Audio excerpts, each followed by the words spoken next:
জুবিন গাৰ্গৰ ন্যায়ৰ বাবে ভাৰতীয়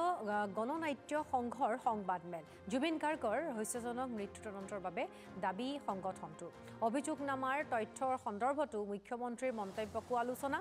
ৰাজনৈতিক স্বাৰ্থৰ বাবে কু অভিপ্ৰায়ৰ পৰা বিৰত থকাৰ আহ্বান জুবিন গাৰ্গৰ ন্যায় অসমৰ মৌলিক অধিকাৰ বিজেপি চৰকাৰৰ স্থিতিক লৈ অসন্তুষ্টি প্ৰকাশ কৰি সকিয়নি দিয়ে সংগঠনটোৱে আৰু মুখ্যমন্ত্ৰীক কঠোৰ ভাষাৰে সমালোচনা কৰে সংগঠনটোৰ সমন্বয়ক গুণেশ্বৰ নৰহে জুবিন গাৰ্গৰ ন্যায়ৰ দাবীৰ আন্দোলনত আবেগিক নকৰি পৰিকল্পিত আৰু ঐক্যবদ্ধ কৰাৰো আহ্বান জনায় জুবিন গাৰ্গৰ ন্যায়ৰ প্ৰসংগত যেটো বিকৃতকৰণৰ তেখেতক তুচ্ছ তাচ্ছিল্য কৰাৰ তেখেতৰ ভাৱমূৰ্তি ম্লান কৰাৰ তেখেতক হেয় প্ৰতিপন্ন কৰাৰ যেটো কৌ অভিপ্ৰায়েৰে গোটেই মূল ন্যায়টোক ডাইলুট কৰাৰ যেটো ৰাজনীতি চলিছে এইটো প্ৰতিৰোধটো এতিয়া খুব জৰুৰী প্ৰশ্ন হৈছে মুখ্যমন্ত্ৰীয়ে যোৱা 4টা দিনৰ এটা খুব গুৰুত্বপূৰ্ণ ইংগিত প্ৰকাশ কৰিছে যে অভিযোগনামাৰ তথ্য মানি লওঁতে সময় লাগিব অসমীয়া আমি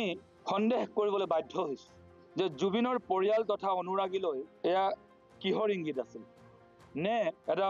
মুখ্যমন্ত্ৰীৰ এটা মনস্তাত্ত্বিক ভাবুকি ভাৰতীয় গণনাট্য সংঘই আমি পোনপটীয়াকৈ মুখ্যমন্ত্ৰী ডাঙৰীয়াক দৃষ্টিগোচৰ কৰি ক'ব খুজিছো যে তেনেকুৱা মনস্তাত্ত্বিক ভাবুকিৰে আপুনি কু অভিপ্ৰায়ত লিপ্ত নহবৰ কাৰণে বিৰত থাকিবৰ কাৰণে আমি সকিয়াই দিবলৈ বাধ্য হৈছো এই জুবিন গাৰ্গক নিষেধ কৰাৰ অভিসন্ধি থকা বুলি আমি ভাবিবলৈ বাধ্য এনেকুৱা ধৰণে আইন প্ৰক্ৰিয়াটোক দুৰ্বল কৰিব চেষ্টা কৰি গৰিমা বৌক ডিমৰালাইজ কৰিবৰ কাৰণে ফুসফুসাই ক'ব পাৰে চোৱা গৰিমা ৰিপৰ্টত বিভিন্ন মাধ্যমেদি কিন্তু এনেকুৱা ধৰণৰ পাৰ্সোনেল ইমেজ উন্মোচিত হৈছে গতিকে তোমাৰ জাস্টিস ফৰ জুবিন গাৰ্গ যেটো কেম্পেইন সেইটো তুমি উইথড্ৰ কৰা এইখন চৰকাৰে এনেকুৱা কু অভিপ্ৰায়েৰে মূল ইস্যুটো ডাইভাৰ্ট কৰাৰ যদি ৰাজনীতিৰে যদি ন্যায় নোপোৱা পৰ্যায়ত যদি ৰাজনীতি কৰে তেতিয়া আমাৰো সন্দেহৰ আঙুলি মুখ্যমন্ত্ৰী আৰু পবিত্ৰ মাৰ্ঘেৰিটালৈ আমি আঙুলিয়াবলৈ আমি বাধ্য হওঁ যেটো পবিত্ৰ মাৰ্ঘেৰিটা যেটো তৎপৰতাৰে কাম কৰিব লাগে আমি তাৰ 0% আমি কাম কৰা তেওঁ পৰিলক্ষিত হোৱা নাই যদি আপোনালোকে বেকফুটত নাযায় এনেকুৱা চৰিত্ৰ হননৰ দৰে নিকৃষ্ট কাৰ্যকলাপত লিপ্ত হৈ গোটেই মানে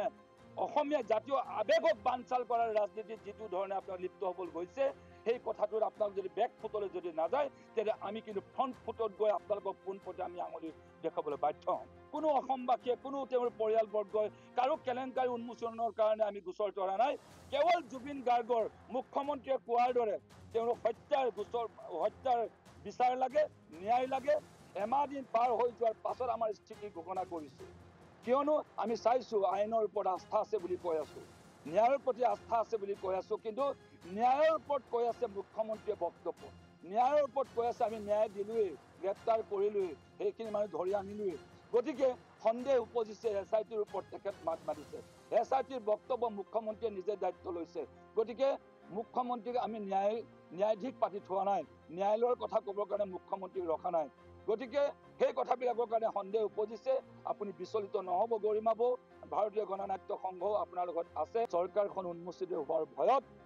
তেখেতৰ ব্যক্তিগত চৰিত্ৰত হাত দিব খুজিছে এই কথাত আপুনি বিচলিত নহব